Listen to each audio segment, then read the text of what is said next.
আসসালামু আলাইকুম। ওয়েলকাম আমার নতুন আরেকটি ব্লগ ভিডিওতে। আমি আসছি আপনার খিলক্ষেতের বনরূপার ভিতরে, অনেক সুন্দর একটা জায়গা। তো আজকে আপনাদেরকে আমি একটা নতুন জিনিস দেখাবো। আমরা অনেকে তোতমা খেয়ে থাকি, হয়তো আমরা তোতমার গাছটা কেমন হয় জানি না। তোতমা আমাদের অনেক উপকারী জিনিস, অনেক উপকারে লাগে। তো আপনারা দেখতে পারতেছেন আমার পিছে পুরা সব এগুলো তোতমা দানার গাছ। এখন আপনাদের মনে প্রশ্ন জাগতেই পারে যে আসলে কি এগুলো তোতমা দানার গাছ, না আমি এমনি বলতেছি আপনাদেরকে।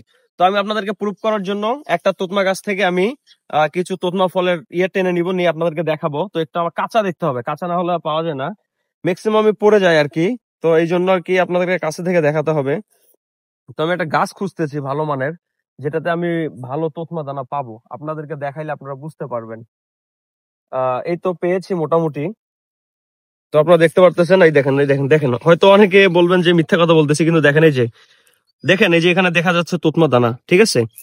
তো এখানে অনেক তোতমা দানার গাছ। আমি গতকালকে আসছিলাম এই জায়গায়, আসার পরে এই গাছগুলো দেখে ফার্স্ট আমার মনে হয়েছিল যে এটা হয়তো বা আপনার তুলসী পাতার গাছ হতে পারে, অথবা ওই যে চার মধ্যে যে দেয়, কি যেন বলে এটার নামটা, জায়গাকে ভুলে গেছি। এইটা ভাবছিলাম, কিন্তু না, পরে এক ভাই বলল যে এটা তোতমা দানার গাছ। উনি নিজে আমাকে এইভাবে দেখালো। তো তাই ভাবলাম, আপনারা অনেকেই তো অনেক কিছু দেখে থাকেন, তো আপনাদেরকে যদি আমি তোতমা দানার গাছটা দেখিয়ে দিই, আপনাদের অনেক উপকার হবে। অনেকে দেখেন না।